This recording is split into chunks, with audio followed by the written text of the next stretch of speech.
कुछ आईएएस ऐसे होते हैं जो देश को बनाने में खुद को खपा देते हैं और कुछ ऐसे होते हैं जो नोट पीटने की हवस में लोक लाज सब घोर कर पी जाते हैं। उनका सुबह से रात तक एक ही मकसद होता है, नोट नोट नोट। कैसे आए नोट, क्या जायज है क्या नाजायज, वो इस चक्कर में पड़ते ही नहीं। चाहे जो भी हो, चाहे जैसे भी हो, उन्हें बस रुपया चाहिए। इन्हीं नोट पीटने वालों में एक नया नाम आया है, आईएएस पूजा सिंघल का। पूजा सिंघल ने जो कारनामा किया है वह झारखंड ही नहीं देश भर में चर्चा का विषय बना हुआ है। यह झारखंड का अब तक का सबसे बड़ा फ्रॉड है। नमस्कार दोस्तों, जैसा कि अभी हम सभी जानते हैं कि झारखंड की एक आईएएस अफसर पूजा सिंघल जो कि करप्शन के मामले में गिरफ्तार हो चुकी हैं और उनके घर से करोड़ों रुपये जब्त हुए हैं। यही कोई 20 करोड़ की बात हो रही है, चाहे उनके पास करोड़ों की संपत्ति है, संपत्ति जैसे कि अथाह संपत्ति दिख रही है उनके पास। तो अब सवाल यह पैदा होता है, और इसके पहले मैंने अभी कुछ ही दिन पहले वो वीडियो बनाया था बीपीएससी पेपर लीक के ऊपर। उसमें भी मैंने कुछ उपाय बताए थे कि कैसे करप्शन को दूर कर सकते हैं। तो इस वीडियो में भी मैं उसी बात की चर्चा करूंगा कि दोस्तों सिर्फ इसके बारे में चर्चा करने से तो करप्शन दूर होने वाला है नहीं, क्योंकि इतिहास को पलटकर हम, क्योंकि एक ये पूजा सिंघल की बात नहीं है, इतिहास को पलटकर अगर हम देखेंगे 75 साल का इतिहास का, तो कई करप्शन मिलेंगे हमको, छोटे बड़े हर एक तरह के करप्शन मिलेंगे और हर एक डिपार्टमेंट में मिलेंगे, चाहे वो पुलिस हो, चाहे एडमिनिस्ट्रेशन हो, चाहे पॉलिटिक्स हो, चाहे वो सोशल मीडिया हो, चाहे मीडिया हो, चाहे वो मेडिकल डिपार्टमेंट हो, चाहे रिलीजियस एंड स्पिरिचुअलिटी, इस फील्ड में भी धर्म और इस तरह के आध्यात्मिक जो बहुत सारे ऑर्गेनाइजेशन है उसमें भी इस तरह के आपको बहुत सारे करप्शन मिल जाएंगे, कई सारे बाबा मिल जाएंगे, कई सारे धर्मगुरु मिल जाएंगे। तो कहने का मतलब कि दोस्तों करप्शन की भरमार है। लेकिन सवाल यह पैदा होता है कि करप्शन दूर होगा तो होगा कैसे? क्या सिर्फ आम आदमी इसके बारे में चर्चा करेंगे तो ये करप्शन दूर हो जाएगा? चाय पे चर्चा, या घर में मियाँ बीबी के बीच में चर्चा, या ऑफिस में दोस्त यारों के बीच में चर्चा, या कहीं गली चौराहे में बैठकर चर्चा जैसा कि हम लोग करते रहते हैं, या न्यूज़ चैनल पर रिपोर्टर लोग बैठ के चर्चा आपस में करेंगे, कुछ लोगों को बुलाकर ऐसे हो रहा है वैसे हो रहा है। क्या इस तरह से चर्चा करने से करप्शन दूर होगा? आपको मालूम है दोस्तों, और ना ही नियम कानून कड़े बनाने से भी ये करप्शन दूर हो रहा है, क्योंकि बाबा साहब अम्बेडकर साहब वो लोग अपने ज़माने में जो भी नियम कानून बनाए हैं वो बहुत कड़े से कड़े नियम बनाए हैं। लेकिन ये 75 सालों का इतिहास देखकर तो यही लग रहा है कि भाई नियम कानून से भी करप्शन दूर हो नहीं रहा है। तो फिर उपाय क्या है इस करप्शन को दूर करने का? दोस्तों देखो, उपाय तो वही है कि जिन लोगों को भी ये सब बुरा लगता है, करप्शन की बातें जब सुनकर उनको बुरा लगता है कि यार देश में क्या हो रहा है, समाज में क्या हो रहा है, लोगों का विकास कैसे होगा, तो जिनको भी ये सब चीज़ें बुरी लगती है वही आगे आएँ।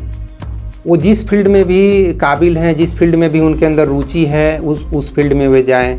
जैसे किसी को पॉलिटिक्स में रुचि हो सकती है, किसी को पुलिस डिपार्टमेंट में रुचि हो सकती है, किसी को मेडिकल में हो सकता है, किसी को एडमिनिस्ट्रेशन में हो सकता है, किसी को मीडिया में हो सकता है, एज ए रिपोर्टिंग करेंगे। तो कहने का मतलब दोस्तों, आम आदमी जो 100 करोड़ या 120 करोड़ जो लोग हैं, जो ज़्यादातर चर्चा केवल करते रहते हैं या हाथ पर हाथ धर कर बैठ के सोचते रहते हैं यार ये क्या हो रहा है, तो ऐसे सोचने से थोड़ी जो होगा दोस्तों। आप जिस फील्ड में भी काबिल हो, थोड़ा भी काबिल, जैसे कि मैं कोई ज़्यादा काबिल नहीं हूँ, बस मूड हुआ तो किताबें लिख दिया, मूड हुआ तो वीडियो बनाने लगा, तो इस तरह से आपके अंदर भी थोड़ी सी काबिलियत है तो उस काबिलियत को थोड़ा बाहर लाइए, और जो भी करप्शन हो रहा है उसको आप रोकने की कोशिश कीजिए। करप्शन ऐसे सोच लीजिए कि जैसे कि एक मानव शरीर है, और मानव शरीर में जैसे मानव शरीर हमारा देश हो या पूरी दुनिया हो, पूरी मानवता है जो 800 करोड़, वो एक शरीर है, और शरीर में कहीं कुछ बुराई है, उंगली में बुराई है, या ब्रेन में कुछ बुराई है, या हाथ पैर में कहीं कुछ सेल्स जो हैं या डैमेज हैं या करप्ट हैं, तो उस सेल्स को अगर बहुत ज़्यादा सेल्स करप्टेड आपको लग रहे हैं, बहुत ज़्यादा सेल डैमेज लग रहे हैं, वायरस इफेक्टेड हो गए हैं। करप्शन क्या है? करप्शन एक तरह के, हम एक आदमी अगर करप्ट है तो इसका मतलब उसके अंदर थोड़ा सा कुछ तो उसके जो इथिकल मोरल या जो कुछ भी वैल्यू बोलिए, या उसकी आत्मशक्ति बोलिए, या अवेयरनेस लेवल बोलिए। अब क्वेश्चन ये भी आता है कि एक आईएएस अफसर के अवेयरनेस लेवल या जागरूकता के लेवल या सोल एंड स्पिरिचुअलिटी, वो सब का लेवल तो काफ़ी हाई होना चाहिए, लेकिन हाई यहाँ नहीं है, तभी तो ये सब हो रहा है ना। तो कहने का मतलब ये है दोस्तों कि आपके अंदर जो भी काबिलियत है उस काबिलियत को आप बाहर लेके आइए और जिस फील्ड में भी आप कुछ कर सकते हो उस फील्ड में जाकर करप्शन को दूर कीजिए। दोस्तों वही एक उपाय है और कोई दूसरा उपाय है नहीं। चाहे आप अगर आपको लगता है कि पुलिस और प्रशासन और ये जुडिशियरी सिस्टम, ये सब जो कानून व्यवस्था है उसमें बहुत सारे खामियां हैं, करप्शन है, जज वकील और ये सब, तो उस फील्ड में भी जाइए। कोई आप किस आदमी के अंदर क्या इंटरेस्ट है, क्या रुचि है, क्या टैलेंट है, क्या इंटेलिजेंस है, कुछ मालूम नहीं है।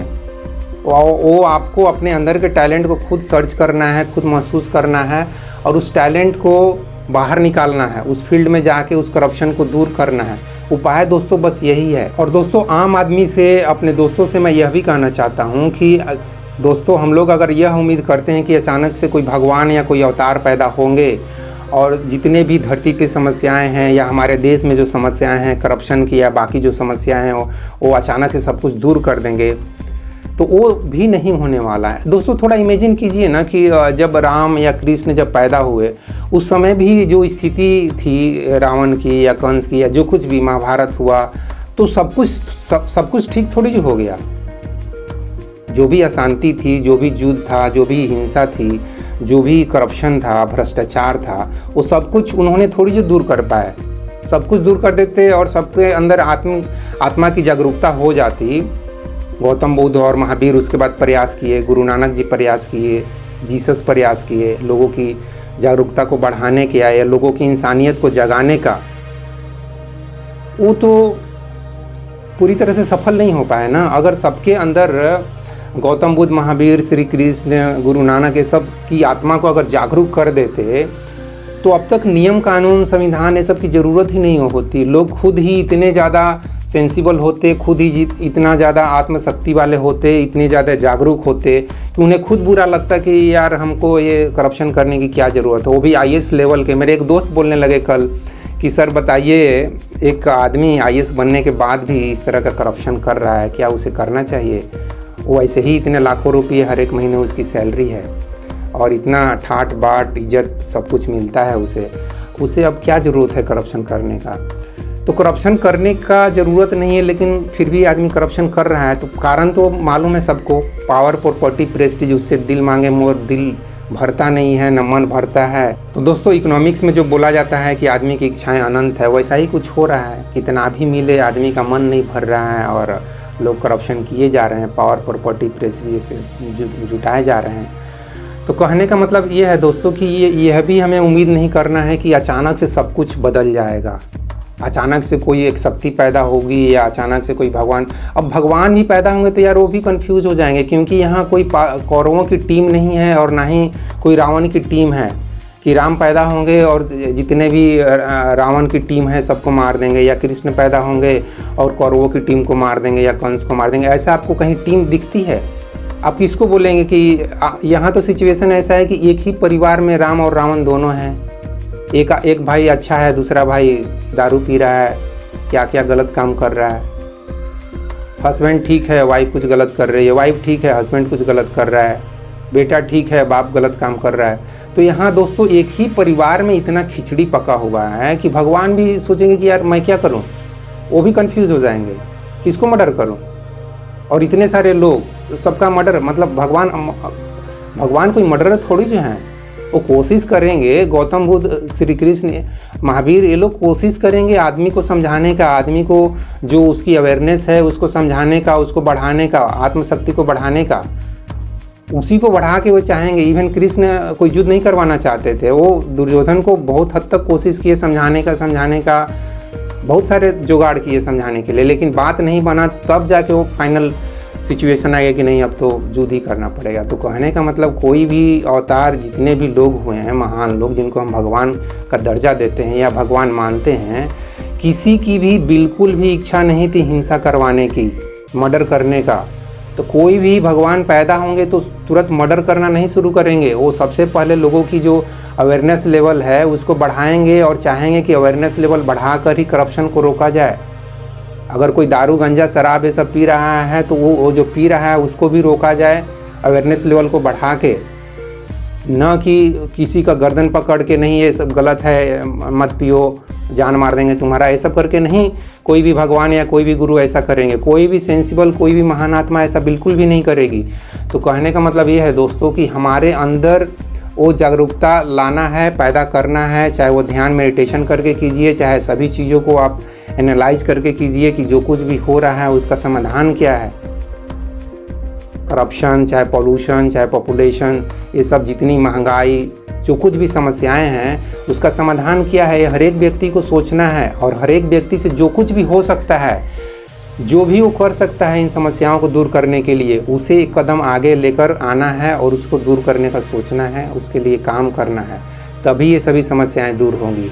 नहीं तो घर में बैठकर कुछ समय आप टीवी पे ये सब चर्चा देखिए, करप्शन के ऊपर न्यूज़ देखिए, चर्चा देखिए लोगों का, उसके बाद कुछ समय गाना सुनिए, कुछ समय हीरो हीरोइन का, एक्टर और एक्ट्रेस का पिक्चर देखिए, और इस तरह से आप टाइम पास कीजिए और चाहिए कि करप्शन दूर हो जाए, करप्शन दूर हो जाए। तो करप्शन दूर नहीं होगा, कभी नहीं होगा। आप इंतज़ार करते रह जाएंगे और कई लोग आएंगे जाएंगे, करप्शन दूर नहीं होने वाला है। बाकी मर्जी आपकी है दोस्तों। 130 करोड़ 140 करोड़ जो लोग हैं, सबका ये देश है ना। भारत देश सिर्फ मेरा और एक दो आदमी का नहीं है, अन्ना हजारे और एक दो आदमी का ये सब देश नहीं है, एक दो अफसर्स का ये देश नहीं है, 140 करोड़ लोगों का ये देश है।